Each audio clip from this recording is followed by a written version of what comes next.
You are tuned in to What Up Baltimore online radio. Please note that the views and opinions expressed on this channel are of the host and not of Lady J Media. And don't forget to subscribe to our YouTube channel, What Up Baltimore TV. And if you really don't want to miss any of the shows, hit that notification bell and you'll get a message every time we come on. Now, we got it from here, so sit back, relax, and stay tuned.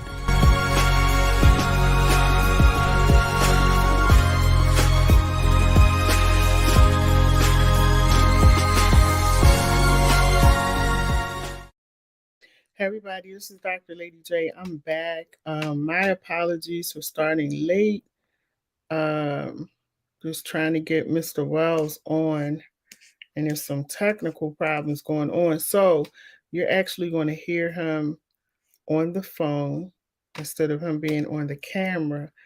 And what I need you to do before we get started is to make sure that you share the show. Now, you won't be able to call in tonight. You're not going to be able to call in because I have to put him on my call-in phone.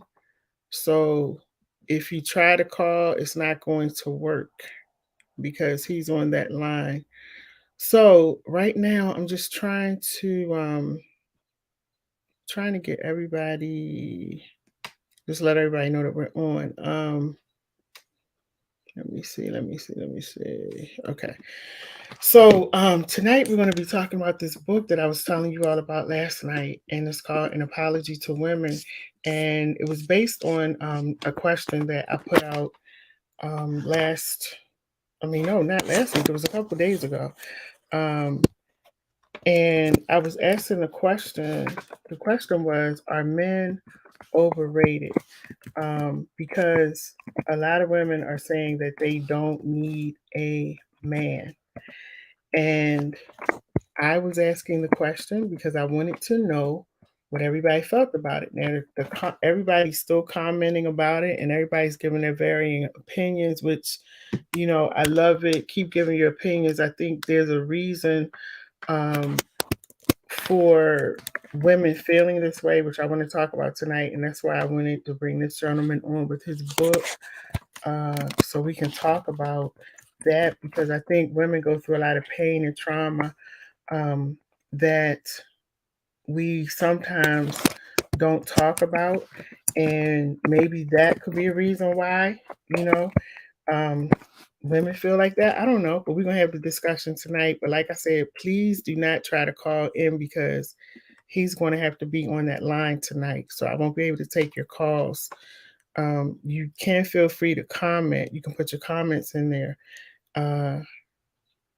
You can do that. So I'm going to bring him up.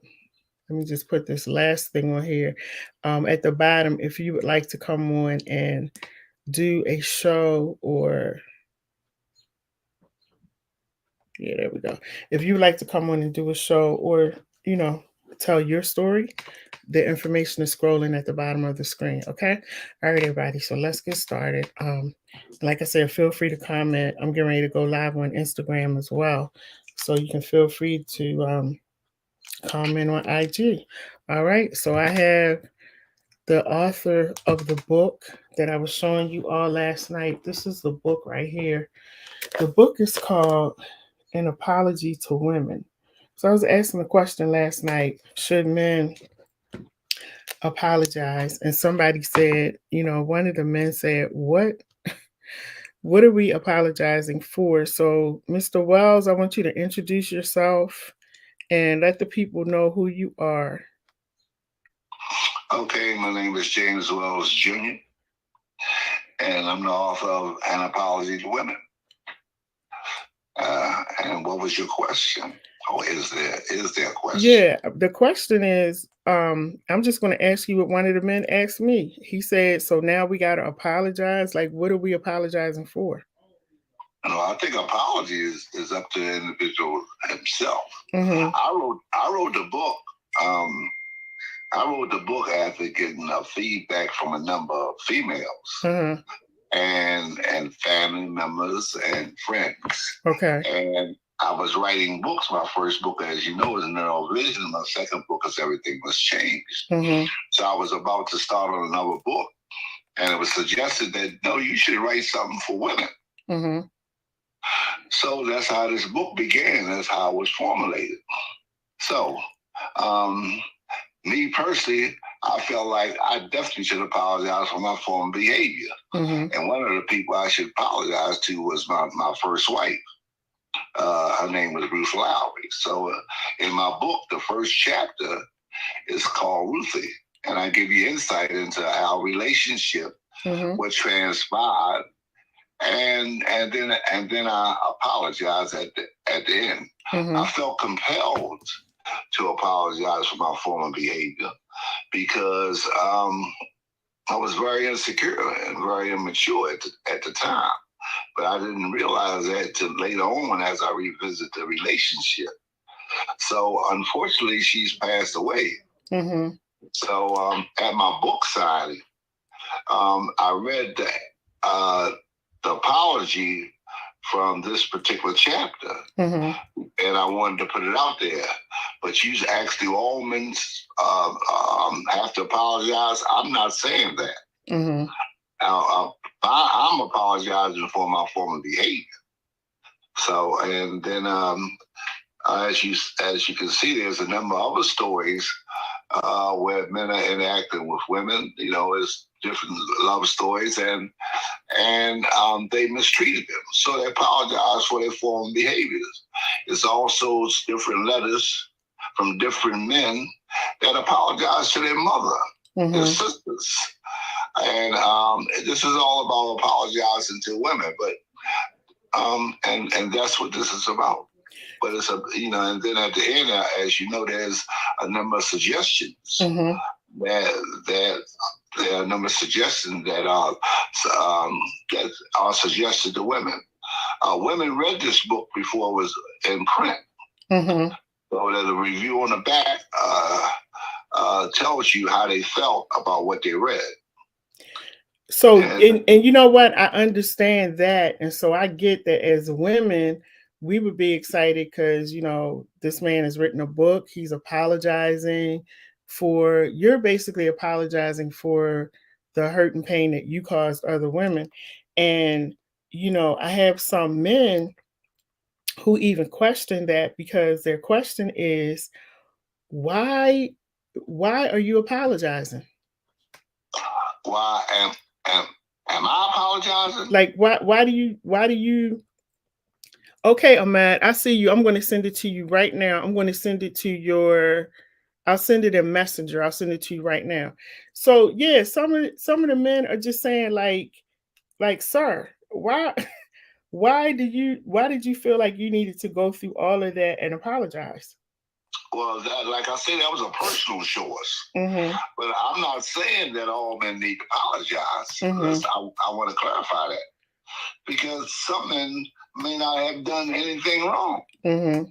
Mm-hmm. What I did, I took it upon myself to apologize for my former behavior, and there's a barrage of stories in here that other men told their stories, and then they clearly felt like they were apologizing, Mm-hmm. that they needed to apologize.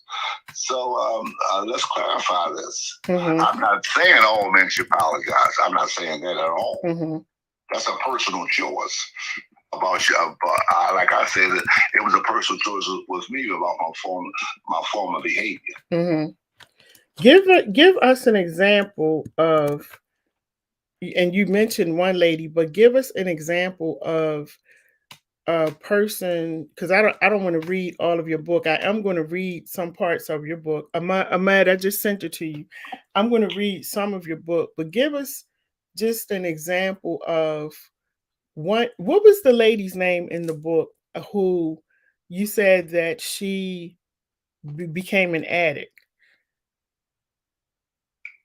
Okay, they were now in this book. There's two people that wrote a book, Okay. wrote a story, and one of them I think you're talking about is Dennis Wise, and if that's the case, the name of this That chapter is called Joyce. Okay, let me see. I have the book right here. You know what? Let me open the book. I was actually sending out some links to people, but let me go find it because I thought it was you talking and saying No, that wasn't you. no. Okay. At the front of the book, I mean, when you go to the table of contents, it clearly states two men that have wrote this story. Okay. And one of them name was Dennis Wise, who wrote Wolf Trap, Mm-hmm. and he also wrote Guns We Trust. And I tell you, featuring Dennis Wise, Mm-hmm. and that's in the table of contents. Okay. So I'm looking at Joyce right now. Um, So did you look at the table of contents and what does it say? yeah, no, I was actually looking at. I'm actually in the chapter about Joyce. But let me go back to the table of contents. I was actually in the actual chapter because I read the book and it's a really good book. So chapter 3 says Joyce featuring Dennis Hakeem Wise. Got it. Okay. Right. All right. So is he the wait, is Dennis Wise the one that was this is a whole nother topic, but is he the one that was in the wire? The one they had? Yes, his name was used in a while. Okay, got it. Yeah. I thought that name sounded familiar. Um so let me go back this way because I want to read something that you wrote at the beginning of this book. This is the preface, everybody, and you said this is what you said in Apology to Women. Um I want to go back to this. I was actually just I apologize everybody. I was sending out the links to let people know that we were on. But this is what you said. You said, I want to apologize to all of the women in the United States. Oh, first of all, this is you writing this part, right? This is Yes, from of you. Okay. course. Yeah, I want to make sure. Okay. So you're saying, and this is at the beginning of the book, everybody saying, I want to apologize to all of the women in the United States of America on behalf of every man that has abused or misused you. I also want to apologize on behalf. Wait, I lost my thought. Let me see. I also want to apologize. I'm sorry, everybody. I'm doing two things at one time. I got Ahmed coming on, and we're going to pull him up. I also want to apologize on behalf of the men who can't bring themselves to the point of apologizing to anyone. I think that's what it was, Mr. Wells. When I read this last night, and some of the men, I think, got stuck on that point where you said, I want to apologize on behalf of the men who can't bring themselves to the point of apologizing to anyone. And then you said, I want to apologize to the women who need an apology to move on in their lives. And I thought that's really beautiful. Um, I want to apologize for the devastation, pain, and suffering that we men have caused that has grown to psychological trauma, which has transcended into each and everything you do. Women, I hope that after reading this book and placing yourself into one of the many situations, perhaps provided herein, that you take stock of where you are in your life and you then decide whether changes are needed. Recognize that the choice is certainly yours. Remember, change only happens when you are good and tired of a bad situation. Then and only then will one focus and begin doing something about it. Through my personal observation for the past 10 years or more, I can now clearly see that American women are in a crisis state because of the very real shortage of men in America. So I want to stop right there for a second, and then I'm gonna go to some of the rest of what you said. Hey, Monique, um, Ahmed, let me make sure. Ahmed, can you hear me? I can hear you. Can you hear Okay, me? I can hear you. I just can't see your face, but I can hear you though. Yes. I'm in my car and for Oh, some okay. reason, um, I don't know. Maybe it's when I'm parked at. Would you like for me to park somewhere else where you can see my Well, face? you know what? We can hear you. I'm glad you came Okay. on. Thank you for coming on. And I have Mr. James Wells is on here. And Okay. I know you were on last night, Ahmed, when I was talking, and we're talking about his book, Mm-hmm. um, An Apology to Women. And so I was asking the question too, should men apologize? Because I had some men saying to me, what are we apologizing for? Even though they may have contributed to some hurt and pain with the women, they're still asking, what am I apologizing for? So I want to get Mr. Wells' thoughts, and then I'm gonna come back to you, Ahmed, because I want to get Mr. Wells just to talk a little bit about what you wrote in the beginning of this. You know, all of this, what you were saying, apologizing to women. Yes. Okay. What you need? What you need So now? so how did you now? Oh, the one thing that we didn't talk about that you said to me earlier today is that you wrote this book while you weren't incarcerated, correct? Yes, I was incarcerated, and a lot of people were reading my first two books, Mm-hmm. Mm-hmm. and so I used to talk to a lot of women officers, Mm-hmm. along with different people on the phone. Okay. And one of the things that the women officers used to say, they used to talk to me. Sometimes they used to talk to me about their personal relationship. Mm-hmm. So, and slowly but surely, it was suggested, say, if you want to write something, why don't you write something about women, especially the way they're being treated, Mm-hmm. and what's going on in their lives, because a lot of them had some very sad stories Mm-hmm. about what was transpiring in their life. So I thought about it and jot down some ideas. An apology women is the end result. I talked to a lot of men that were incarcerated, Mm-hmm. and some of them wanted to apologize, not necessarily to their former girlfriend or former wife, like Kareem Hassan. He wanted to apologize to his mother Okay. for his former behavior. Another brother named John Martin, he wanted to apologize to his ex-wife, or a woman that was the mother of his children. Mm-hmm. Mm-hmm. So there were different men apologizing to different people, but all of them were women about their former behavior, and I guess by them being incarcerated, they had time to revisit their former lifestyle, Mm-hmm. and they see how they conducted themselves, and then so they put something on paper and wrote it, and a few of those are in my book. Okay. And I love it. I actually love it. I thank you for writing the book. I think people know my story. They know what I've gone through. I don't know that I've ever gotten that apology that I should have gotten. So I can imagine that it feels good, that it felt good when you and the other brothers gave those women an apology. Like I said, I don't know what that's like because I didn't get the one that I should have gotten. But I want to, applaud you for that. Let me ask Ahmad, so far, what do you think about what we're talking about? Well, can you hear me? Yes, we can. Uh-huh. Okay. First, let me say it's great to make your acquaintance again. Mm-hmm. I've been meaning to reach out to you. I guess at some point, our paths will cross again. Yes. Secondly, I want to forward your audience that they can locate me on Facebook, Ahmed, first name AHMED, last name Royalty, and on Instagram, Ahmed, first name, last name Royalty, PhD. Okay. On Instagram, you can locate me there. Mm-hmm. All right, so I want to be real careful how I respond to this, because there is a battle of the sexes that is going on between, or rather, inside of the African American community. Mm-hmm.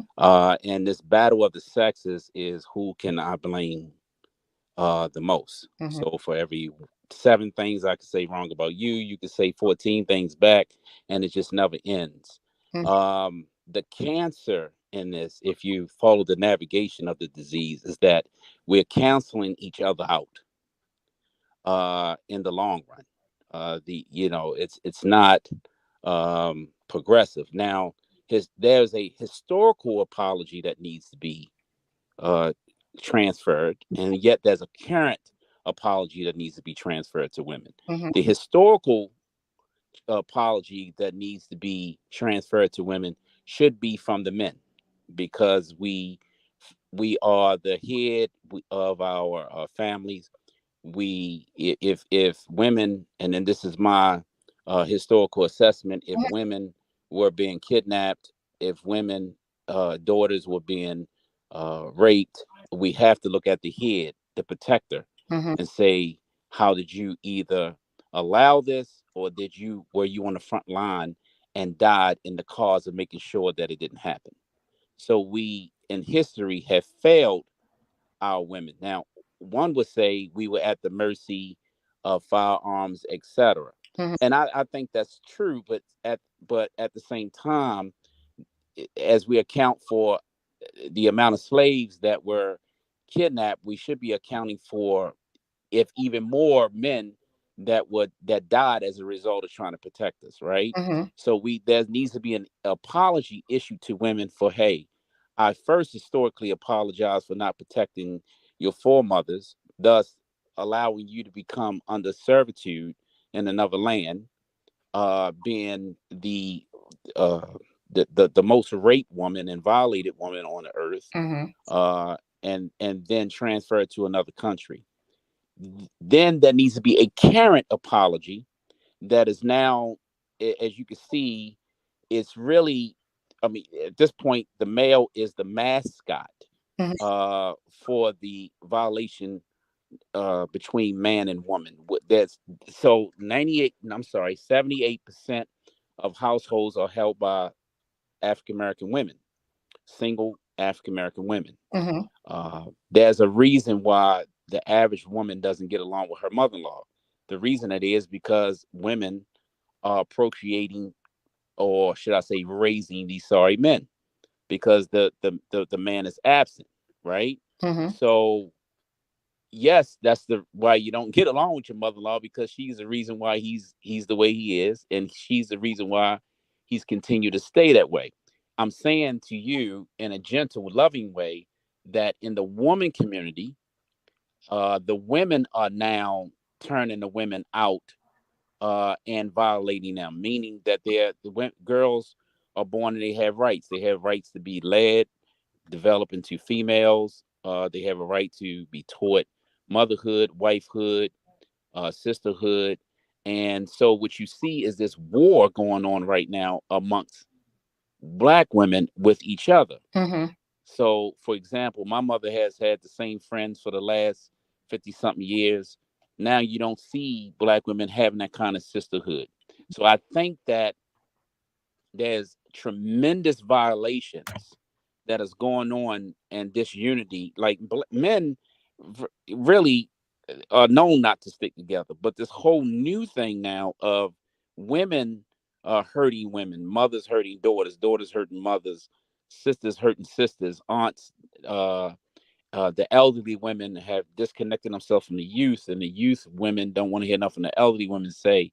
And I just think that there needs to be an apology uh, for what is going on right now amongst the women, even though the mascot, which is the man, who is still getting the blame. I want to also say in conclusion that I, uh, I admire any author. I admire anyone that put their pen together and come up with a thought. But I think that the title should have been titled "An Apology to My Wife," not necessarily to women, because the basis of his book, according to the narrative of it, is atonement towards directly to a violation that he has made towards his wife. Now, if someone can benefit from that stage of saying, wow, he apologized to his wife, sure, I would have desired to be apologized to as well by the man that violated me. But that man that violated you, here we go again, uh, statistically was raised by a woman uh, who is behind the making of this horrible man that violated you in some capacity. So if the numbers, because men lie, women lie, Mhm. but numbers don't. So if the numbers were reversed and 78% of African American children was raised by the man, then we have to hold him accountable Mhm. and say, hey, these men out here are hurting women. Why? How? And these children have been around you proportionately out of 365 days in a year. They've been around you 300 days. What have you done on their childhood time that have made them turn out to be this monster? But if you remove the father, you have to look at the primary parent, whether it's the mother, Kermit the Frog, or Elmo, who was around this child the most, that can countenance why this child grew up to be this man that violated the women that we have today. And who is she being violated more by? So she has to now be violated by her sisters, her mothers, and the woman that created this male in raising him that violated her. So I just think it needs, in conclusion, need to be a historical apology as well as a current. But we're canceling each other out with the battle of the sexes. I think where we need to go here is understand that we are part of a whole that says there's been billions of dollars spent on making sure the African American woman do not need the African American man, and billions of dollars for him to understand he doesn't need her. And meanwhile, we trying to make it. We are the only race trying to make it without each other, and we are anti house roles, Mhm. and everybody is comfortable with gender roles, house roles, except for us. We are now have we're not worshiping no longer the creator who is responsible for us being the creation. We are now emotional junkies. We Okay. just whatever we feel is what it is. Okay, so let me get you. You said a lot. You said a lot. Let me get Mr. Wells, because this is his book. So I want to hear what he has to say. And Keith, I see your comment. Keith is saying he said, "Excuse me, I'm not understanding why men are apologizing." And then Yvette says, how can men apologize if they don't see that they're wrong? So, Mr. Wells, let me let you jump in on this. Okay, first and foremost, that was a historical perspective that the brother gave us, very insightful. However, let me reiterate. I said that I apologize because when I was a younger man, I was involved with a lot of women. So I'm personally apologizing. My wife was just one of a few. Mm-hmm. So I would be out of order if I'd said this is addressed to my wife. I chose that because I never had the opportunity. She passed away, unfortunately. Mm-hmm. So I never had the opportunity to talk to her, being the man I am today. So when I formulated this book, I just wanted to write that and put it out there in the universe. Mm-hmm. However, um, like I said, when you read Narrow Vision, there's a number of women that I was interacting with. And I was very immature and insecure at the time. So this is contemporary as far as I'm concerned.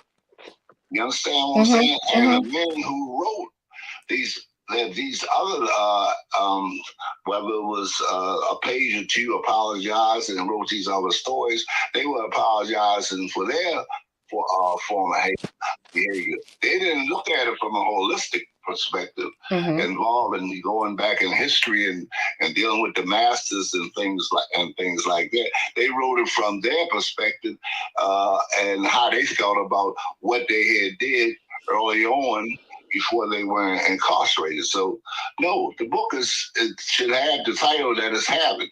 That it has. And I believe that and other women that have read the book concur with that. But again, like I say, I'm not saying all men need to apologize. I'm definitely not saying that. It's up to the individual. Because a lot of times men don't even think about apologizing, because some of us are very immature and insecure. A lot of times, and some of us are very young, so we make young decisions. But later on, as they grow older and they mature and they go through their evolution, and they're able to look back on earlier relationships, then perhaps, yes, perhaps, um, they may feel that, oh, I could have did that better. I could have treated her. I could have treated her much better. I think we all have our opinions, and I thought what the brother said was fantastic. But I believe that what I wrote, what I said earlier, no, I haven't changed my mind. Okay, and we have on Instagram, someone is saying, it's a personal choice. They said you're speaking about generational life changes and allowed behaviors, but they do agree that men should apologize if you've done something wrong. That you should apologize. Thank you very much. And so I want to get back to Keith's question, and Ahmed or Mr. Wells, either one of you can give your response, because Keith is saying, excuse me, this is from Keith Scott. He said, excuse me, I'm not understanding why men are apologizing. Either one of y'all. Go ahead, Mr. Wells. I think there's needs some clarification. Again, men are apologizing for their former behavior, whether it's their mother, whether it's their sister, whether it's their wife, whether it's his girlfriend. This was an individual choice. I'm not saying, again, and let me be perfectly clear, that all men need to apologize. So if you feel like you don't need to apologize, brother, don't apologize. And then let me read the rest of his comment. He said, Keith is saying, so just apologize to all the women that you screwed over and leave the rest of us alone. Do you need to change the title of the book to All the Messed Up Things You Did to Women? I like that. I like that. Oh my goodness. Oh man. Okay. Thank you, Keith, for that. Tell Keith I like that. May I respond? Sure, go ahead. Go ahead.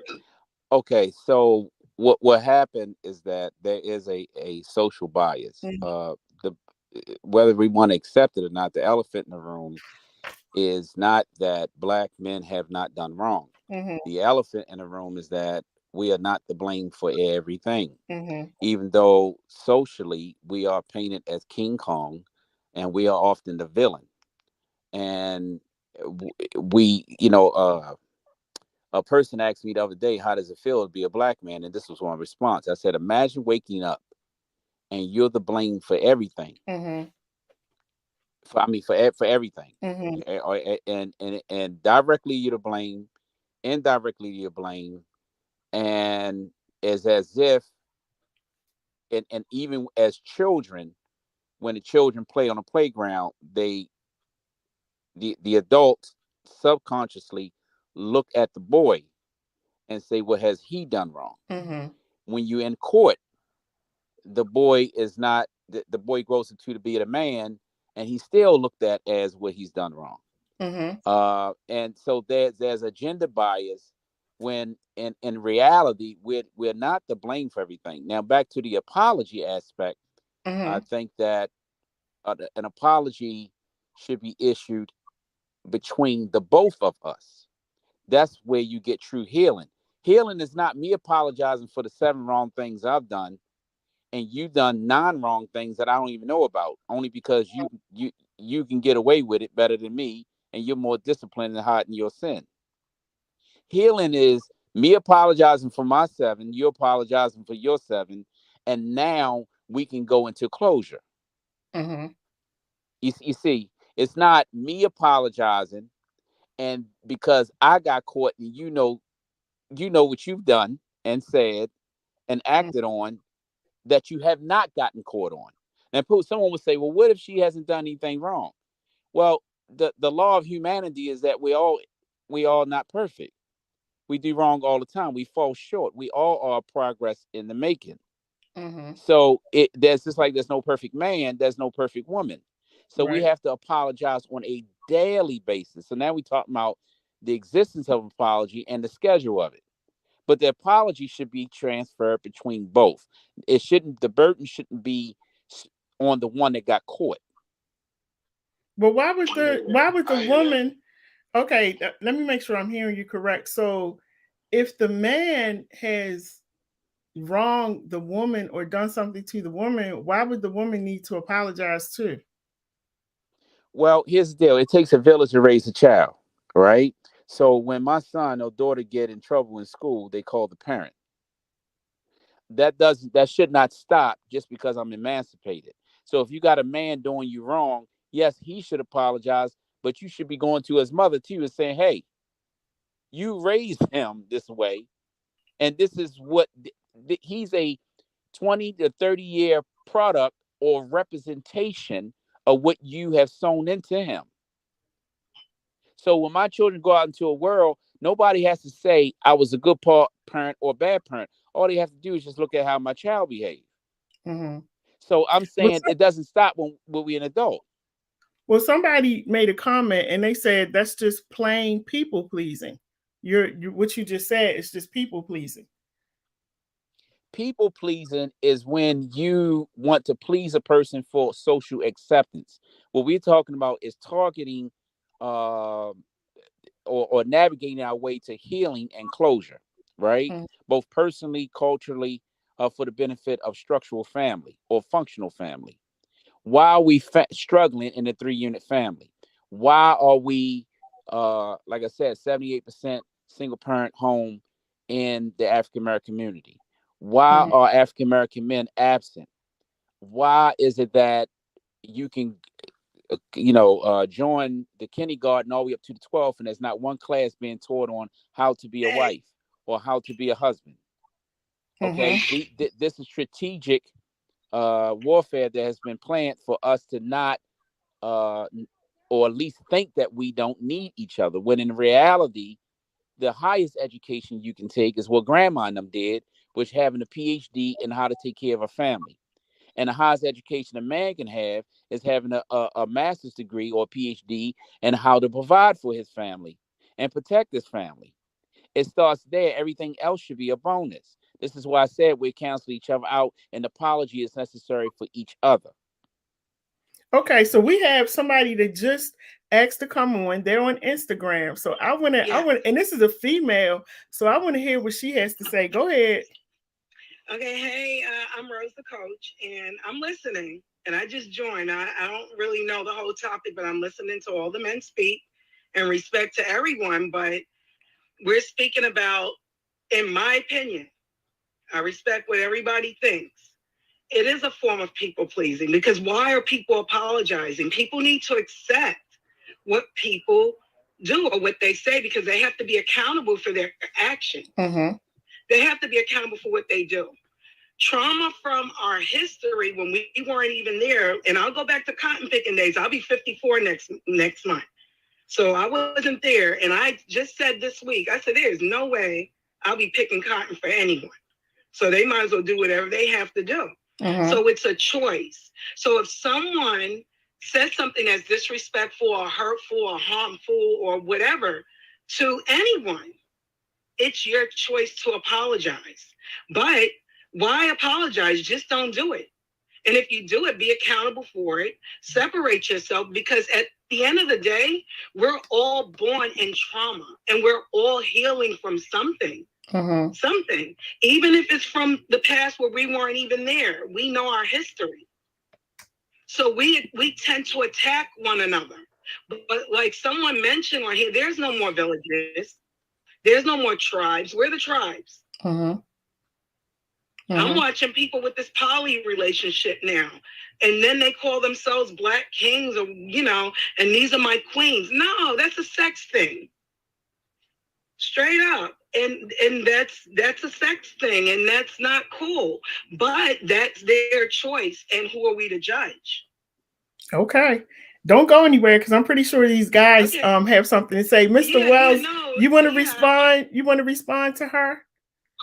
No, I think she has her point of view, and that's her perspective. But like I said, and I hope it doesn't get twisted by anybody. I thought I made it very plain as to why I wrote the book and why I apologized to my ex-wife. And like I said, if you read my first book, Narrow Vision, and you read the beginning of my book, I said what I said because I felt like that I needed to say that, and I think that I also spoke for a lot of men that feel that when they reflect back to their when they reflect back to how they lived their life prior, like I said, these were men that were incarcerated, so they had time to think, they had the time to look back on their former behavior, and they felt as though that they need to apologize for former behavior, whether it was their mother or their girlfriend or their wife. And like I said, that was their prerogative. And so, but I think everybody has their opinion. Everybody has their way to look at it. And a lot of us are coming from historically perspectives, and all that's well and done. But I'm talking about me and dealing with how I felt about my former behavior. So that's why the book was written. It was asked to be written. I mean, it was asked something be written in women's behalf. And so I don't know. My personally, like I believe what I wrote. I believe in what I wrote, and I believe in the men that also took the time out to write about their former behavior. So no. May I respond? Their own opinion, their own perspective as to how they see things. You know, we're individuals. Let me just ask you something, and then Ahmed, yes, I'm gonna come right to you. Was it therapeutic for you to write this book? Did it free you a lot when you wrote this? Perhaps to tell you the truth, I don't know. I wrote this book as if I may say, I was very immature again, and at the time, I served a long time in prison. So by serving so much time, I had a chance to revisit my life. I was very, I was very immature. I was very insecure. I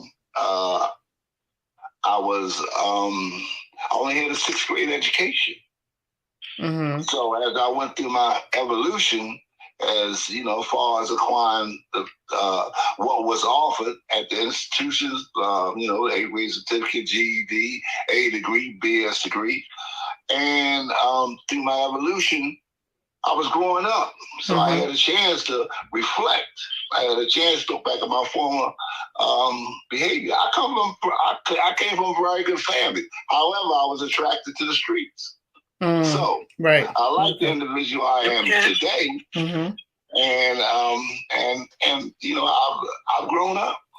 All right, man, go ahead. But personally, I'm still learning, and I'm willing to learn. And I think we all are. I don't think we ever stop learning, And I'm glad you said that, because whenever you get to a place that you feel like you can't learn, that's a problem, because we're always learning. We're always evolving. So thank you for saying that. Ahmed, go ahead and tell us your thoughts on what the sister said. An apology is the result of a wrong act, right? If you cancel out one's apology, what you're initially saying to them is that you don't have a right, or you're eliminating their ability to make their wrongs right.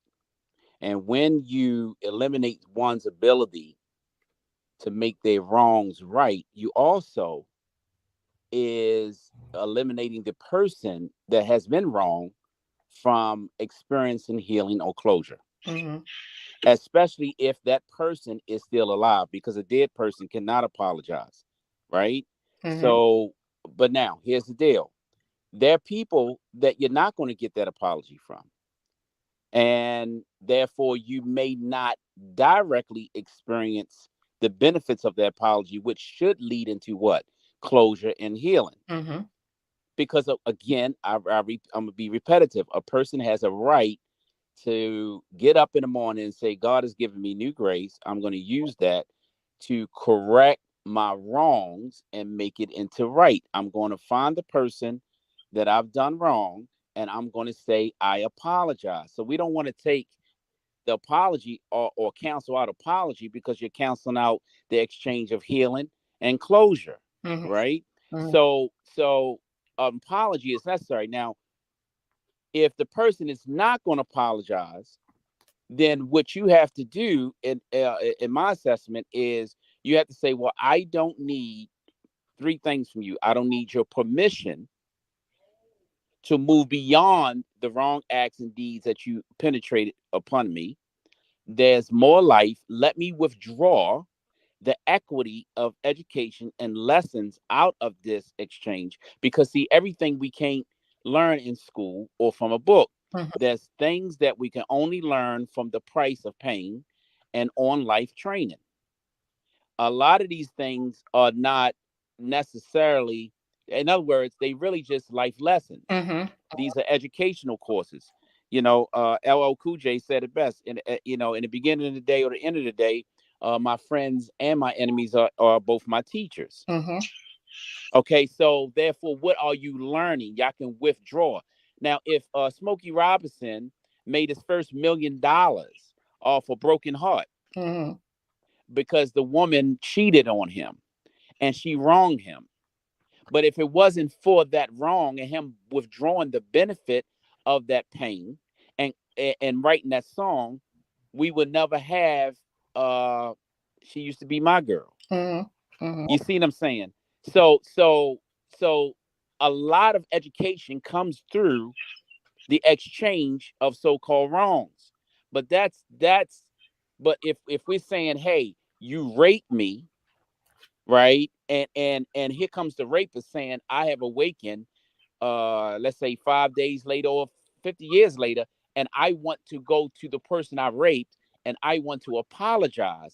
Both the rapist and the one that was raped can benefit from that verbal exchange. Mm-hmm. And I think that it needs to be pro apology more instead of non apology. We need that. But when we talk about gender, I'm saying, yes, I raped you, and yes, I apologize, but there was a village that raised me. There was a village that allowed me to grow up and to be a rapist. Mm-hmm. And I just like like I said before, when the kid come up to school, everybody wants to talk to the village, the mother, the father, whoever raising his kid. The police department want to talk to the village. The FBI want to talk to the village. The CIA want to talk to the village. Well, that doesn't stop when he arrives at your doorstep and do you wrong, or in men's case, when women arrive at our doors and do us wrong. Mm-hmm. Okay, so if she is promiscuous, her mama was, she if and I say this respectfully, if she's promiscuous to the point where she would be classified as a hoe, then her mom, and then you go to her village, you'll see her mama's a hoe, she got a grandmama hoe, she got a great grandmama hoe. She does it. I mean, she got it honestly, right? So therefore, this is what you sown into. You see, and so the village should be held accountable. And yes, back to what she said, we have choices. So my power is, do I want to choose this bloodline to give my heart to? Her power is, do I want to receive? Like my cousin is getting married, and she called me the other day. She said, "Do you think he the one?" I said, "No," Mm-hmm. and she's mad with me now. And I said, "Why are you mad at me?" I said, "Because I explained to her, listen, he's lazy. I know his daddy. His daddy's lazy. I know his brother Mark. They lazy. I knew the grandfather. The grandfather's lazy. He come from lazy men, and you don't know anything about lazy men. So when the honeymoon phase passed, and you're gonna look at him sitting on the couch playing video games, it's gonna be a big problem. Mm-hmm. So you have a power and choice of not receiving uh the wrong one. So in conclusion, the Bible's, everyone, my grandmother used to always say, the Bible instructs you to choose a head. Now, if you go choose an ass, that's on you. Exactly. Now we got this sister wanted to say something. Go ahead, sister. Yes, I wanted to say, okay, the author made himself clear. Thank you for that. And he shared a little bit about him being on the streets and his trauma. And then you hit a key point. You said, was that therapeutic for him? For me, I feel like, yeah, that was therapeutic for him, because that's what I did. I wrote a book so I can express my emotions, because then when we start to act on our emotions, everything that the gentleman that was just speaking said is true. I agree with you. But at the end of the day, it's still life experience, and it's learned behavior, and it's taught, because it's survival. That's the only way you know how to survive. I don't know where he's from. I don't know how rough it was, if it was, or middle class, upper class, poor, urban, whatever. He had to survive. So to be apologetic to what you had to do to eat, there's no excuse. This is what they laid here for us. We live in a conditioned world. We come out having to follow orders and rules and regulations. And then when we open our mouths to speak, we get shot down. And that's in our homes too. But now look at today, 2023. In the home, the kids ain't even there. And who's running it when they come in, the kids? The parents are afraid. So then you have a choice of to continue to do wrong. That's your choice. So if you're a drug dealer and you say, I'm out the game, and you're still selling on the side, and you're not out the game, or nobody knows, you're trying to be sneaky or secretive about it. I don't eat pork, but I'm in the closet eating a pork chop. Yeah, let me. I get what you're saying. I just have so many thoughts running through my mind from what you said. I'm at Mr. Wells, and the people in the comments. I'm not ignoring your comments. I'm gonna go to it right now. Josephine says, "Good evening, Lady J, Mr. Wells, sorry, Mr. Ahmed, and listeners. Most interesting, informative, needed discussion. Some wrong treatments in past relationships have caused triggers in future relationships. Healing is needed." And Joyce said, apologies do in fact heal. And then we have Keith who says, why apologize? Just don't do it no more, because you're only trying to make yourself feel better. And he said, what village was that you grew up and learned to be a rapist? What village was that you grew up in and learned to be a rapist? Now, listen, this is what I want to throw out to all three of you. And I thank all of you for being on, because, and I talked about this last night. First of all, I love the book. I love, you all have to get the book. Let me hold it up. It's called An Apology to Women. And I like the beautiful rose that's on the book. I just love books. But anyway, I love what he wrote in the book. And I love what the other men wrote as well. There's one gentleman in there, like he's writing to his daughter, and he's just, commending his daughter for how well she's done, even though he wasn't a part of her life like he should have been. Now, this is my thing, and I want to go back, and I can't remember who said this. I want to go back to apologizing when you didn't do anything wrong. And I can only talk about, my situation. And in my situation, no, I'm not going to apologize to him for what he did to me and what he put me through. I will forgive him, and I have forgiven him. I have forgiven him, and I've been able to move on and grow, and I went through my therapy and all of that. But I'm not going to apologize to him for his bad behavior and the hell that he put me through. I don't know who said that, but I disagree with that, because I don't know what reason I would be apologizing to him for. So I wanted to say that.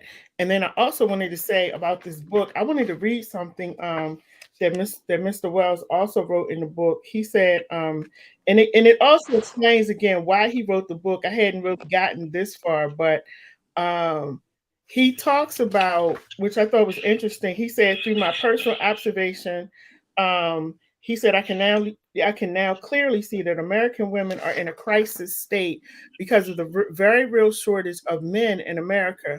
The cause of this shortage, he said, the cause of this shortage comes from a number of things, such as men being considered as undesirable, birth rate of boys compared to girls within the past 35 years or so, a lot of men being gay, which also include those who are part of the down low mob, death, with a large number of men being murdered or dying, and the most obvious, incarceration. He said, did you know that 3 out of 4 African American men between the ages of 18 to 25 are on probation, parole, or serving time in prison? There are over 2 million men. Whew, there are over 2 million men in prison in the United States of America. And he said, after communicating and interacting with quite a number of women, I have come to the conclusion that something has to be written and perhaps some resolutions put forth to uplift so many women that find themselves alone much too often. Speaking as a man who has disrespected women, I want to say I am truly sorry for my former behavior and interaction with women. I also apologize for all other men that continue today to misuse and abuse our women. We men have done such a profound job on women's psyches that some women today are so confused they simply don't know what to do. I mean, we have told so many lies and popped so many so called game into their heads that a few of our most intelligent women give themselves these great irrational excuses as to why we don't respect them or love them the way in which they know they should be loved. I am ashamed that we men had to take women through so much in order for us to feel good about ourselves. We are selfish, immature, and very disrespectful.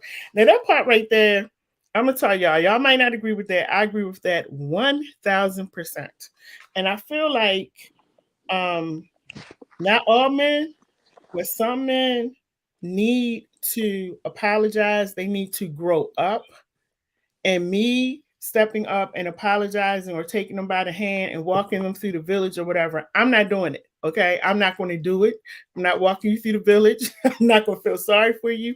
But I do believe, and this goes for women as well, if the woman has done something wrong, then you need to apologize. But outside of that, um, I will remove myself from the situation and heal, work on my healing. And I have not, to this day, gotten the apology that I should have gotten, but I'm good with it. I'm good with it. And I'm not going to go back and apologize to my ex either. So I don't know if any of you have a comment about that, about all that I just said or read. I do. Go ahead. Go ahead. And I'll go second. Go ahead. Well, let him go first because I'm being greedy with the mic. Okay. Well, go ahead. okay.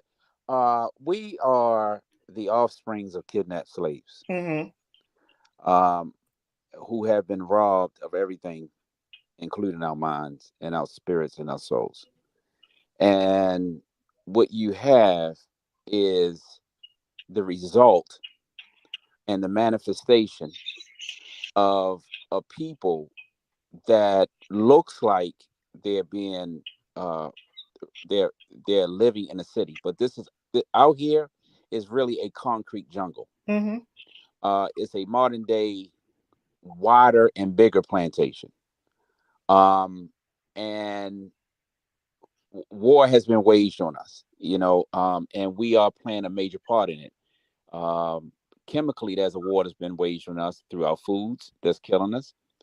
There's been a psychological way. These foods are actually, believe it or not, a predicate to causing depression, anxiety, Mm-hmm. um, and uh, and impotence. We don't understand that. We have not. It's not been taught that. It is leading to behavioral problems with our kids and in school. Uh, there's a financial war that's been waged on us, psychological, emotional, and we're out here trying to deal with all of this individualistic. Mm-hmm. Unlike when you study Everybody else, they moving as a family unit. In other races, we are moving as an individualistic unit. Now, Ahmed, when can we when let me ask you this, Ahmed. mm, Can you know, and I don't mean to say it like that, but I do. Can we continue? How long are we going to continue to use that excuse though? Like this is what I hear over and over and over again.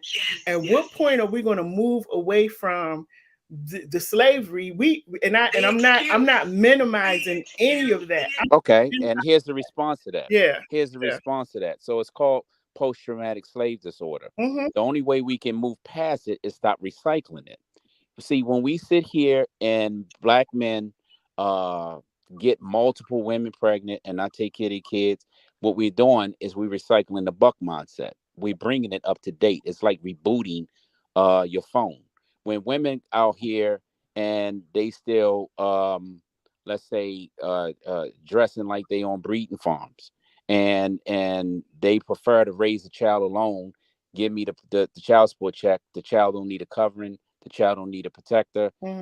What we doing is we bringing the post traumatic slave disorder up to date to 2023. We are recycling in this, and we are, and the proof of that is that there's billions and billions of dollars in us remaining slaves. We are doing this. We don't see. We think we have escaped, but all we're doing is we're recycling it. So it's not an excuse. It's a day-to-day living reality that we're recycling this. When you look at the mere fact that our homes doesn't consist of man, woman, and child, and we have every alphabet on a chart, and that gives us a reason not to do that. Yet when you go to the Jewish community, you see a non-excuse three-unit family. You go to the Korean community, you see a non-three-unit excuses of family. These men and women are not out here trying to not need each other except for us.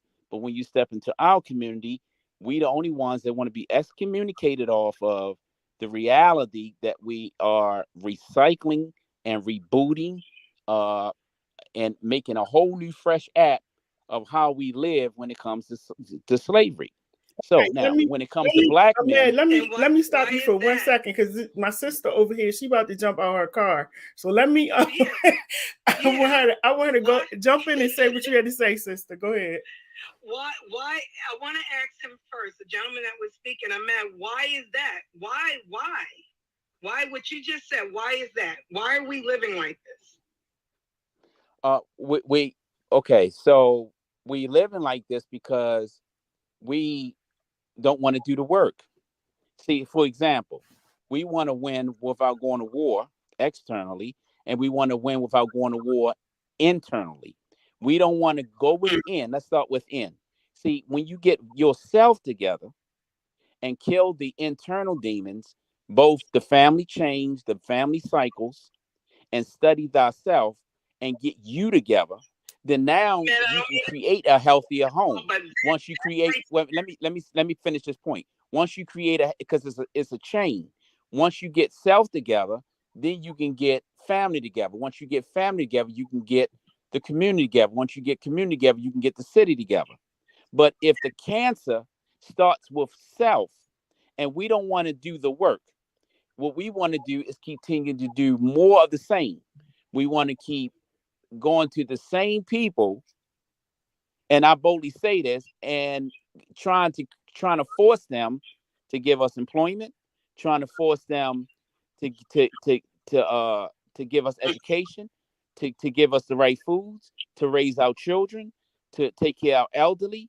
And when they don't, and then when they inflict and say no, we don't need you as slaves no more, we're going to replace you with robots. Now we want to and technology, we want to march, we want to pray and get on God's nerves about it, instead of sitting up here getting up and do what we got to do for ourselves, our community, and our family. So we are at this point our biggest problem. We're doing this. That's why I said in the beginning, I don't know if you caught it. That's why I said we are canceling out each other with this battle of the sexes. What needs to happen, in my humble opinion, in conclusion, is that black women need to apologize to black women. Black women need to apologize to black men. And collectively, we sure enough need to apologize to these children, because we got these children out here all confused, and we criticizing the fruit as if like they gave birth to themselves, when you can't criticize the fruit without criticizing the tree that the fruit came from. It doesn't make sense to do that. Okay, They let me get this comment. I got to get Keith's comment up here because I'm looking at his comment and I want Mr. Wells to hear his comment. But Josephine says, Mr. Wells, I will purchase your book and look forward to reading it. And I will give you all the information at the end on how to get his book. Please get in and read it. Mr. Wells, you still there, right? Yeah, yes. Okay, so this is from Keith. Keith says, Lady J, just reading that little part of that book made me feel sick to my stomach. When men stoop so low into writing books like that so that hurt women will read and get false hopes that the writer is apologizing but only wants to make money. I want you to respond to that, Mr. Wells. Well, he said I wrote the book only to make money.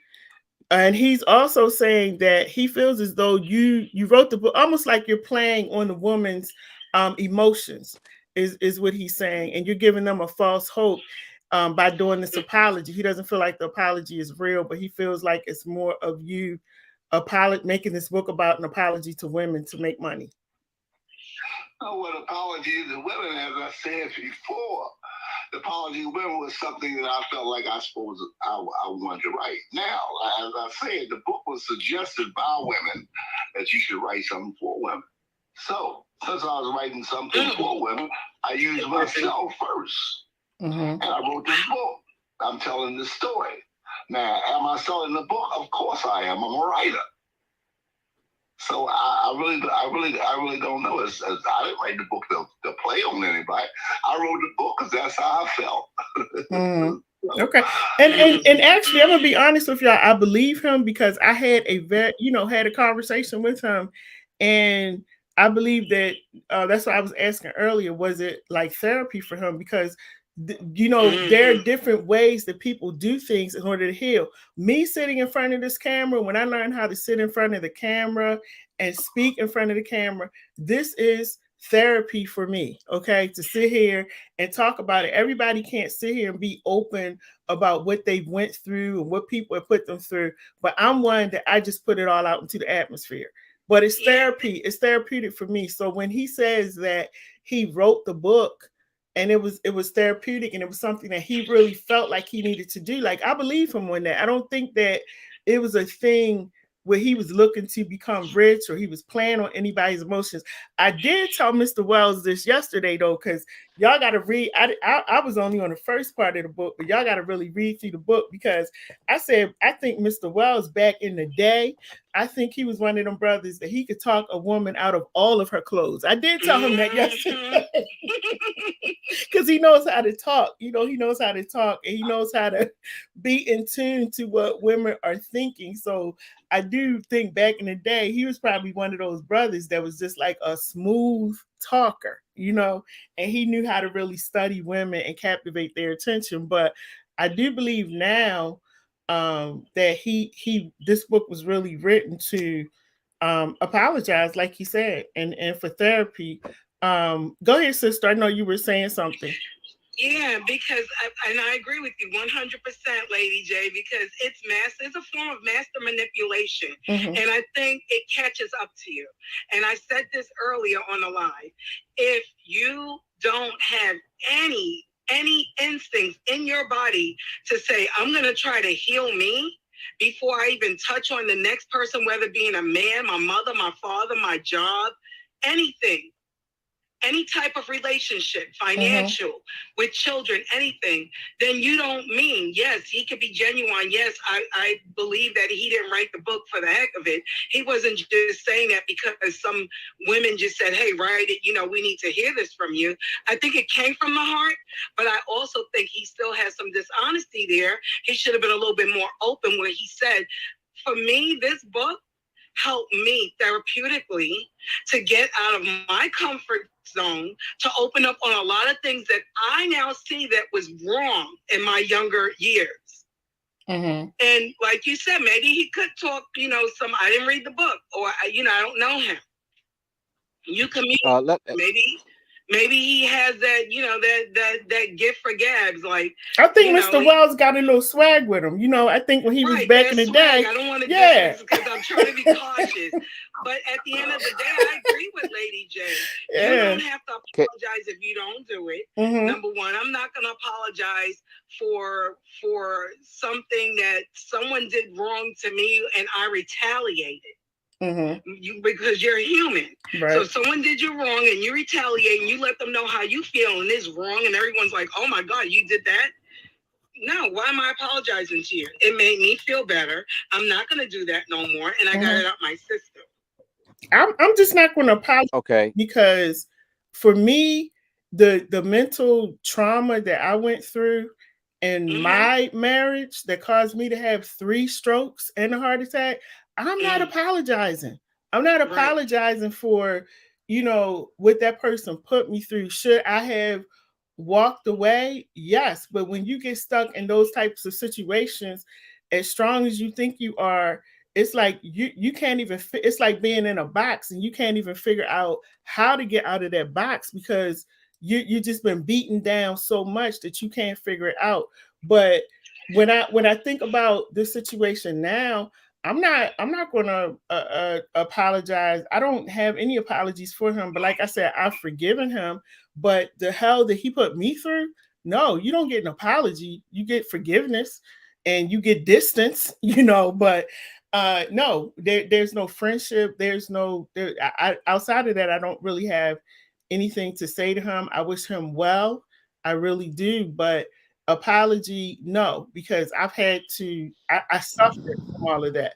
So I think when you put people through certain situations, it's up to you.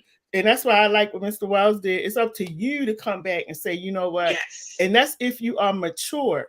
And you will come back and say, I apologize because I see what you're going through. I see and I understand what I put you through. But when you don't have an apology and you don't come back and say that I was wrong, and I know it's because of me that you had to go through X, Y, and Z, then I don't have an apology for him. I don't. And I don't really care how people feel about it, but I don't have no apology because I was the one that had to learn how to walk and talk again, not him. So I'm not going to, I'm not going to apologize. I'm thankful that, for how things turned out for me, but apology, no. He gets no apology. I don't feel sorry for him about the whole slavery thing and the this and that. I don't feel sorry for him, period.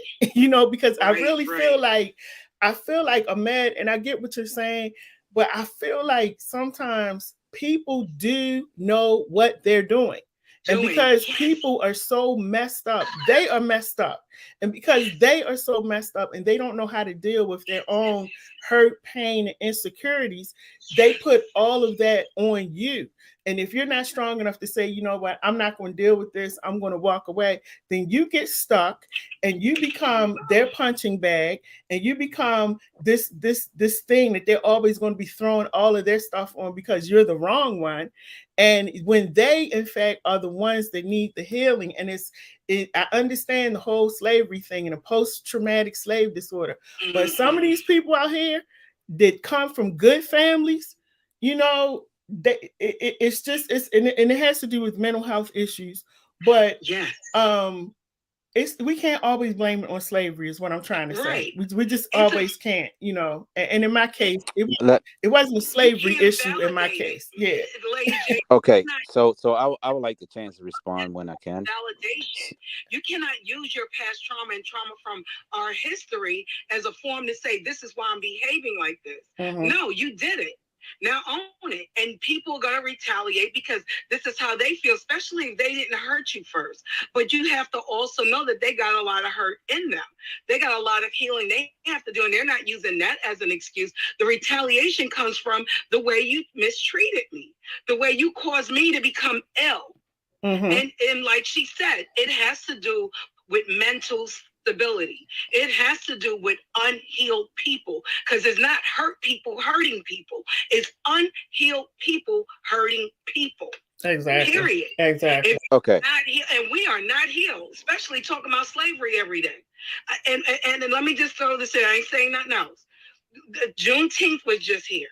And what I did, I didn't even know nothing about it. I heard about it back in 2021, whatever. Didn't even look into it because for me, it was a new label for us to start thinking about slavery and everything else and not knowing our history and knowing when the slaves were free. And I guarantee nobody went to research, open up books to find out if that's even validated, or are we just listening to this man Biden approve a day that's now our new 4th of July? Because that's our Freedom Day, and nobody knows about it. I walked around, and I'm in Georgia. I went around Gwinnett County, and I just was picking anyone out the blue, and I was walking into businesses saying, "What's today?" And none of the Black people working knew what day it was or what was it. And all the Caucasian people was telling me what day it was. It's the day they free slaves.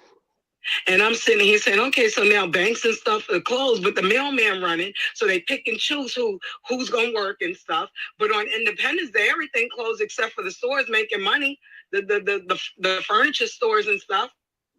Come on, all the government, they said it's a federal holiday, everything should be closed. So now that's a new title for us, something to shut us up, to give us acceptance for the slavery. And it's trauma, that's trauma. To keep talking about that and using that as an excuse to validate bad behavior. It's bad behavior. Okay. Own it. Be accountable for it. Okay. All right. Because so lived it.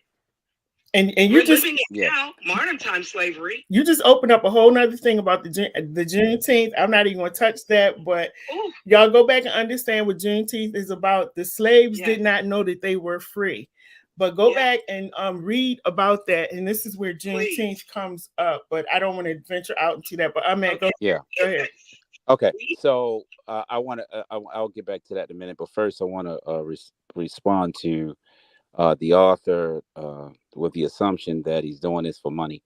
In his defense, and I have to say this because if a person invests in something, in this case a book, he has a right to get a return without shame. In this case, he invested in his book. He has a right to get a return. He has a right to make money. It shouldn't be this cloud of you're a wrong person for making money off of a book. Now, if he has an experience, he has a right to write about his experience.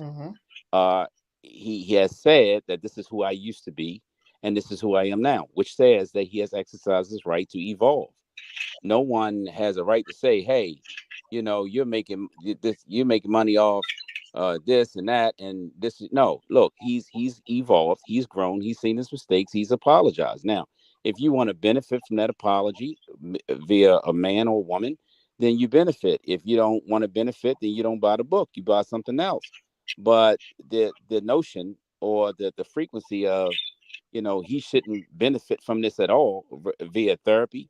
I'm not saying that's what you were saying, but via finance or via anything, he should benefit from it full circle. He invested his wrong, he invested his right, he invested his money. He should get all the returns. So kudos to him for putting that in that cycle. Now, when it comes to slavery, the problem with us is that when we hear the word slavery, that's a trigger by itself, and we think of it in historical sense. That's the problem. The reality is we are current slaves. We're not free. We're not free. The proof of that is look at how the hell we look and how we living. We are currently right now slaves. Okay, we are slaves to our emotions. We're slave to the dollar. We're slave. I mean, I can get on here about 4 or 5 hours to talk about the things that we still slavery to. And as a matter of fact, we are more in bondage than those that was in historical slavery. So when we looking at spouse exchange, yes, a lot of us were in relationships with slaves. This is current real slaves that we in relationship with. We need to stop thinking about slavery like it's Harriet Tubman's era, and that's it. These are modern day slaves that are broken in either by current slave masters via white or current slave masters that are via black, meaning their parents. Now, a person called in earlier or made a notation that how can a village raise a rapist? Remember that remark? Mm-hmm. Okay, so this is how, because the uncle touched the person, the uncle got touched, the person that touched the uncle got touched. This is the village they come from. So hurt people, rapist creates another rapist, and the cycle goes on and on because we're dealing with family chains and we're dealing with post-traumatic parent slave disorder. Mm-hmm. Slavery is not just dealing with past. So we gotta stop looking. See, and as long it amazes me how the Jews can build a synagogue and a museum and remind their children about historical uh, Holocaust. But when it comes to us, we don't even want to have a discussion about how Big Mama got her foot cut off, or about how many kids granddaddy had. We are anti dealing with the past because in our head we think that we can move forward without dealing with the past. When in reality, you have to uh, engage in, yes, apology, atonement, closure, healing about the acts and the deeds that has been done. So we got to stop looking at it based off historic. With this, these are current slaves, current people that are hurting. Most of us are not being raised in a city. We're born on a damn burial, and a lot of us are just walking dead. So I think I mean, it's just look at how we are. I think it's how we have that conversation. I think that's what it is because, a lot of times when like we're having this discussion right now, and I've been in other discussions like think tanks, and a lot of times I get turned off because we immediately jump into, oh, it's because of slavery, post-traumatic slavery, but we don't we have to start talking about it in another way because I understand that I researched. Right, but I'm discussing it the way I'm describing to you guys the context of what I'm giving it. I'm giving it from a historical to a current slave. We are not currently free. We're not free. And if we can understand that, we can see why our children act the way they act. We can see why we going through the why we're suffering from depression more than any other people, the chronic anxiety attacks more than any other people. We can see it if we understand we're not free. But as long as we keep being under the hypnosis that we are free and that we are all of a sudden not slaves, and that slavery only reserved for back in Harriet Tubman and Frederick Douglass, this is not true. We are still in bondage. We are still his product. We still eating his food. We still wearing his first, middle, and last name. We still celebrating his holidays. We still sit up here getting educated by his curriculum. We are still sitting up here work I mean, some would say in a sensitive way, we still even worshiping the God the way that he said worship the God. We still are in bondage. We are current slaves, 2023 slaves. And all you got to do is step out your door and you can see the manifestation of it. Okay, let me get Keith's comment here. And I think this is to Mr. Wells though, but Keith is saying he said this is exactly why women choose the wrong man by listening to words and not paying attention to actions. Well, that's true, Keith. I do agree with that. And then Kim says, when you are in college for a long time, you put your thoughts on paper to pass time, to pass time, real ones.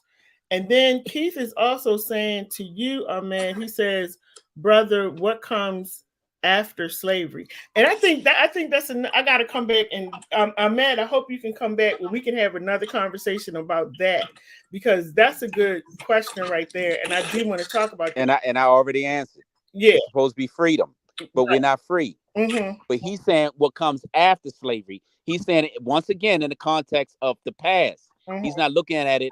We under illusion just because we got a house and a nice car and a degree that we're free.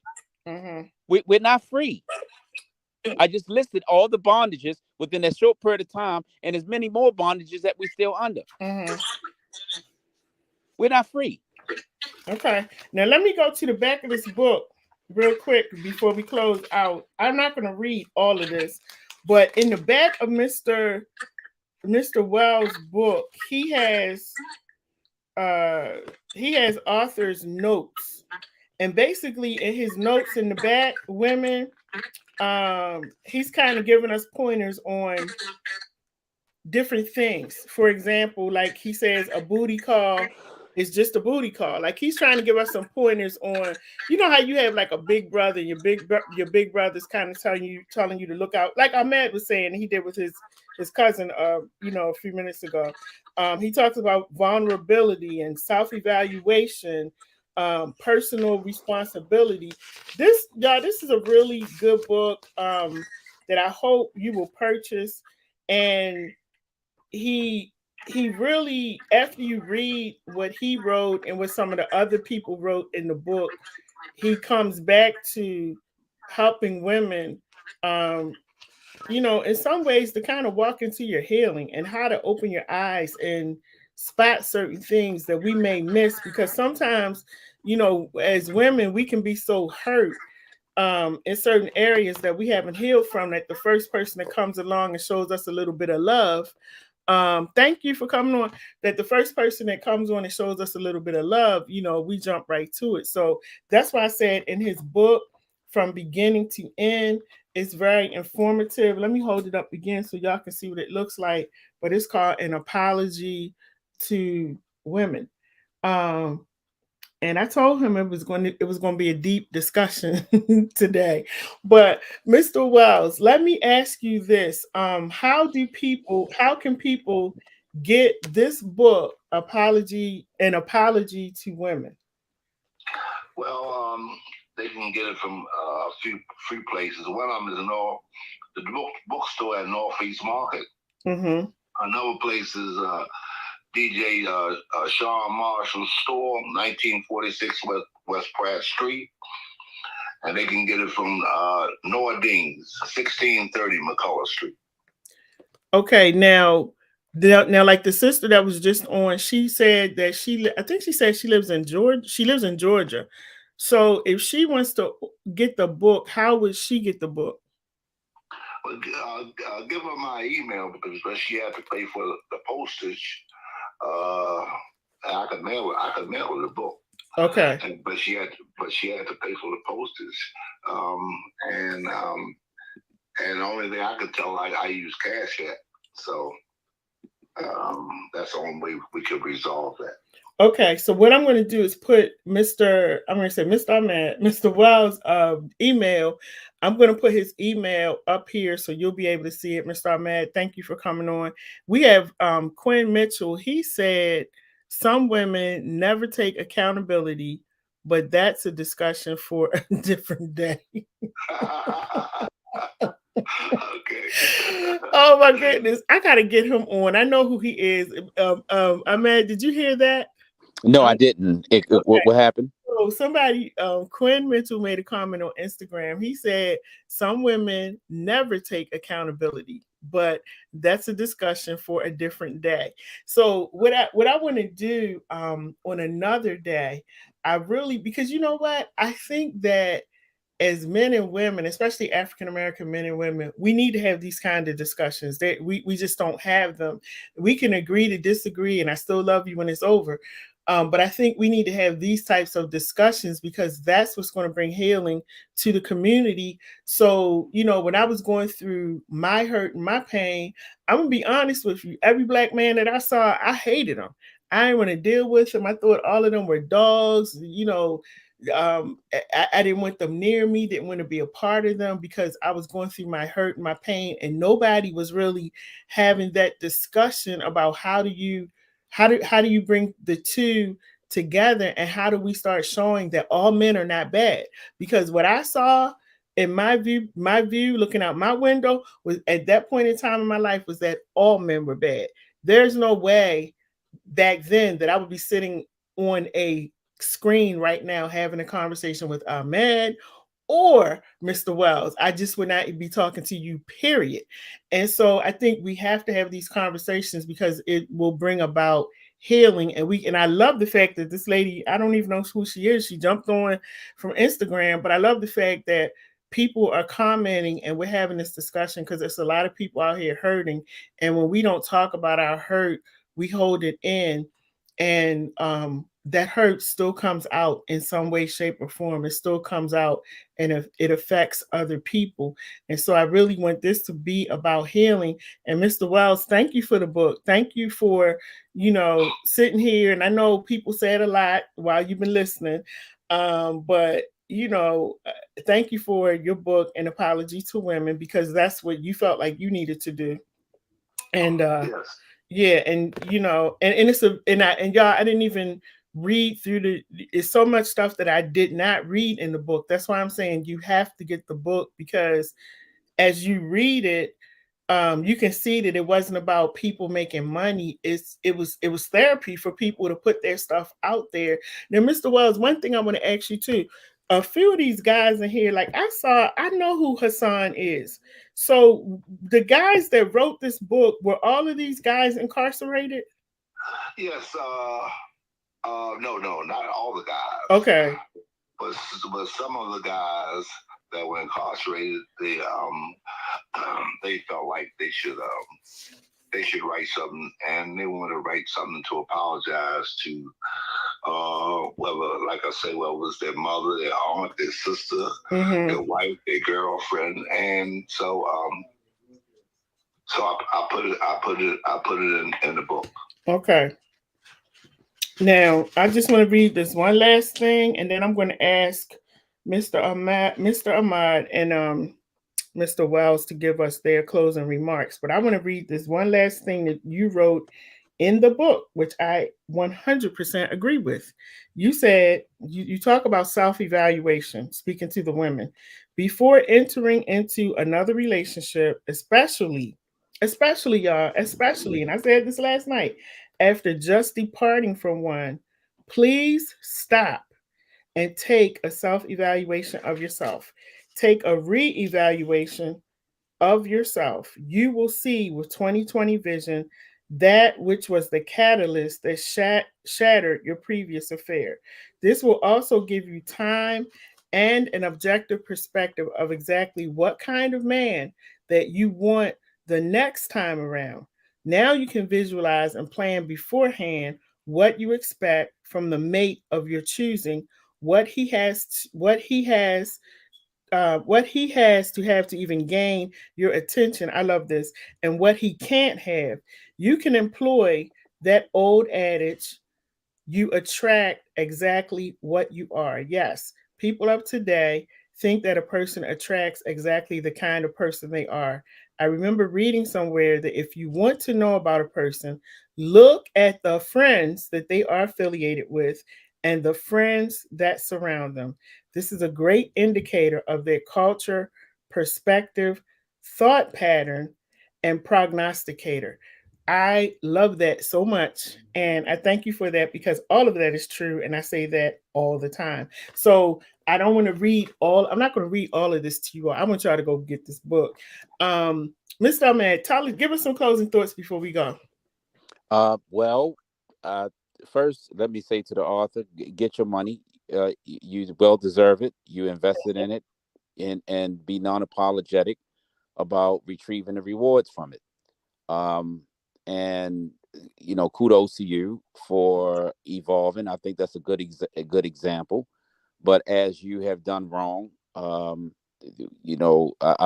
would step to the side and ask you to encourage men to not fall into the stereotype that they are to blame for everything, and that we need to understand that both of us are in this together. And when she's hurting, we don't benefit. When we're hurting, she don't benefit. We only are powerful when we move as a family unit. And if you can just push the family narrative, the family healing, and the family closure uh, as a precept to your book, that would be great, and a higher purpose benefit that comes from the book. And I ask that from you personally, as a co-guest. All right. And thank you. This is the first time you've been on the show, so thank you so much for coming on. We got to do this again. We definitely Absolutely. got to do this again. Yeah, I love intelligent conversation, y'all. I do. So I'm just loving all of this. I know I ran over time a little bit, but I was just loving the conversation. Mr. Wells, go ahead. Give us some closing remarks. Well, I just want to say thanks for tuning in to the Dr. Lady J show. This was the first time I was on there. I found it pretty intriguing. I respect everybody's comments, and hopefully that you take the time to purchase the book, and hopefully that you perhaps it might help somebody. Perhaps it might help somebody. Perhaps not. Mm-hmm. But I suggest that everybody take the time to read it, men and women. And anyway, I put my best foot forward, and so did the other men in there that had opportunity to put what they felt on paper. Mm-hmm. So hopefully, when you purchase it, enjoy it. Know that I did my best, and thanks for tuning in. Absolutely. I have to have you on again because you also have a couple other books, right? Yes. Okay, tell us the name of the now those the other two books you have because I think I did I bring it in here? Yeah, I do have. So I know I have the other one. This is called Narrow Vision. I have this one. Can Narrow Vision be purchased on Amazon? No, Narrow Vision could be purchased at the 3 stores that I named. Okay. However, my second book, Everything Must Change by James Turtle Wells, you can purchase that on Amazon.com. Okay. And what was the last book you said on Amazon they can purchase? What's the name of it? Everything Must Change. Oh, Everything Must Change. Okay, everybody, I put the way you can purchase Narrow Vision. This is Narrow Vision.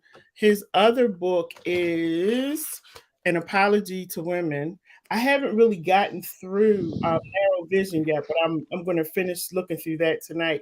But I'm almost done this one, An Apology to Women. I just got it yesterday, and so you can purchase these two books. You can purchase, and let me know if I'm saying it wrong, Mr. Wells, but you can purchase Narrow Vision and An Apology to Women.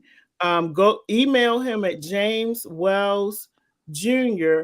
2020 at gmail.com.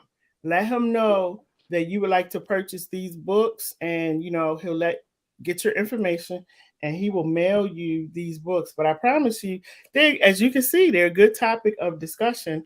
Can you tell us just real quickly a little bit, what is Narrow Vision about?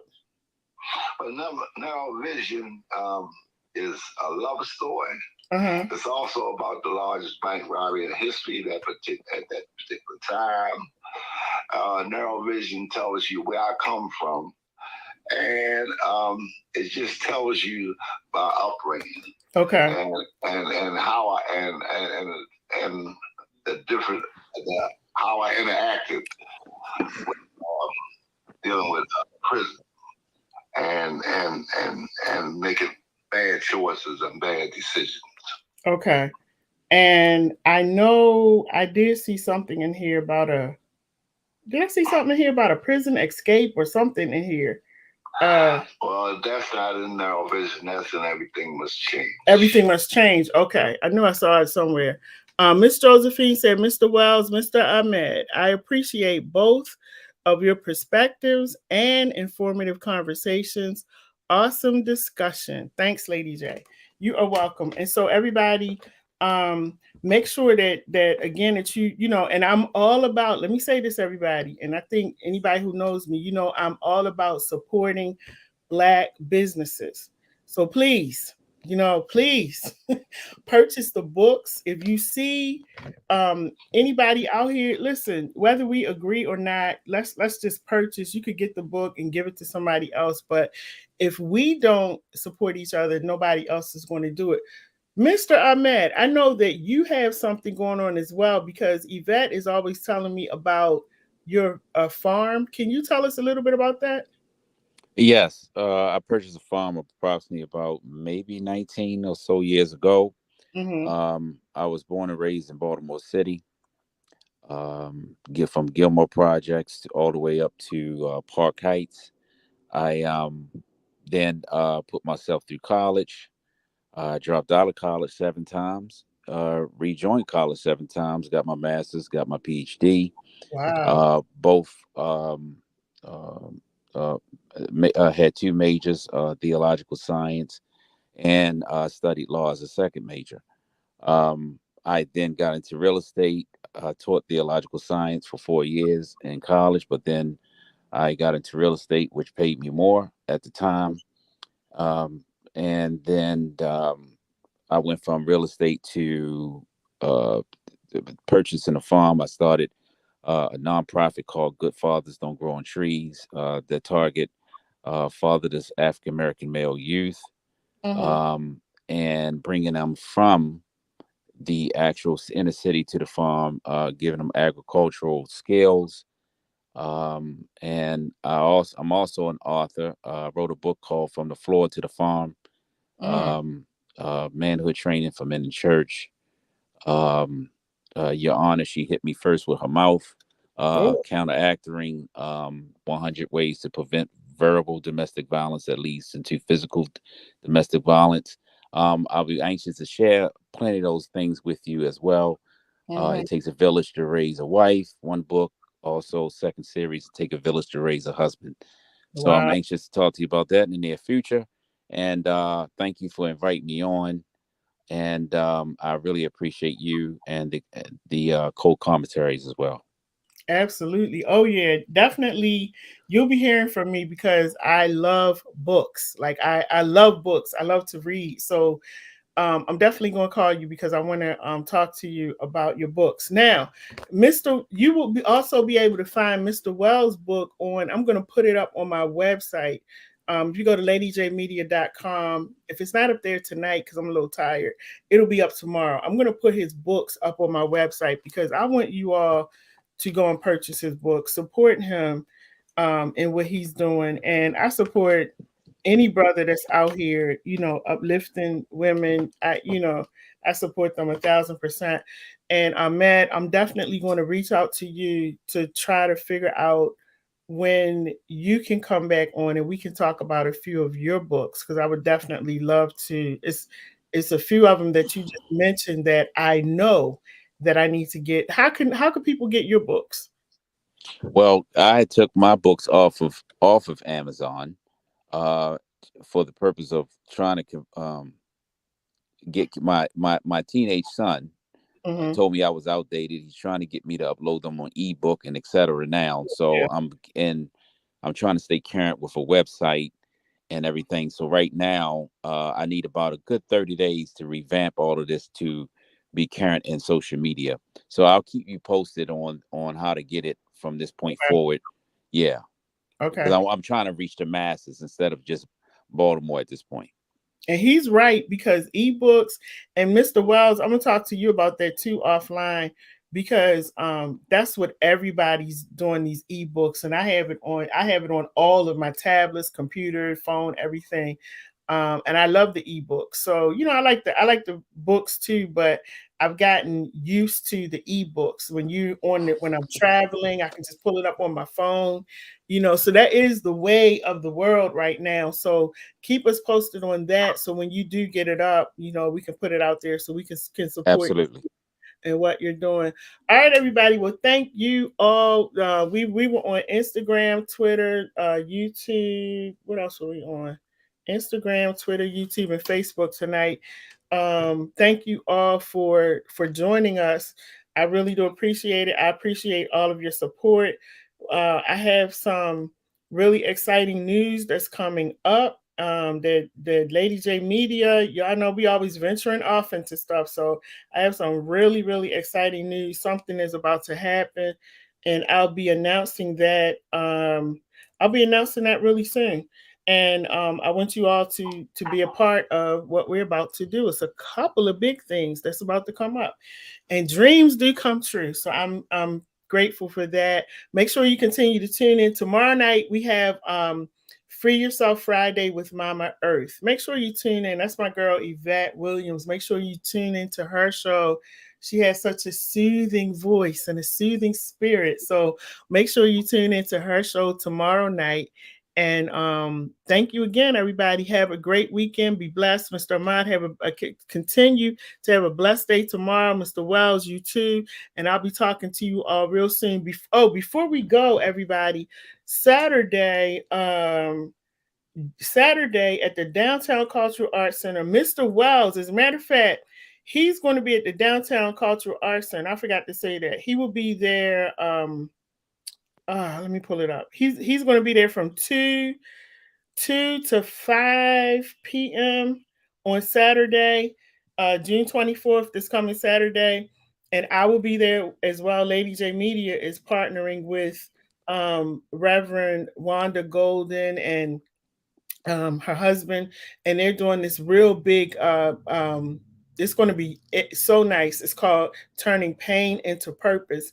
And it's going to be a lot of different groups there. They're going to be talking about mental health. And y'all know that's my thing. So that's going to be this coming Saturday from starting at 2 o'clock. I think they're going to have food as well. It's free. 401 North Howard Street. It's in the Downtown Cultural Arts Center. It'll be on the first level. And the Cultural Arts Center is on the corner of Howard and Mulberry Street. So again, if you want to get his books, you can actually come out on Saturday, meet him, shake his hand. Sorry, we couldn't get him on tonight. He was having some technical difficulties, but you'll be able to meet him, shake his hand on Saturday at the Downtown Cultural Arts Center. All right, everybody. It's been great. I'm about to go lay down and watch a movie. So everybody have a good night. Take care of yourself. And I will talk to you in a few days on Monday. I'll be back again with another show on Monday. And we'll be talking to some young men who are incarcerated. They will be calling in on Monday, and we're going to be having a conversation with them. All right, everybody. Thank you again, gentlemen. Have a great night, everybody. Be blessed, and I will definitely talk to you soon. Just wanted to let you know that the host of this show appreciates the time that you've spent with them. Now, don't forget to like, share, comment, and subscribe to our channel so you can keep up with everything that we're doing. And most of all, thank you for tuning in to What Up Baltimore online radio, where the people have the power.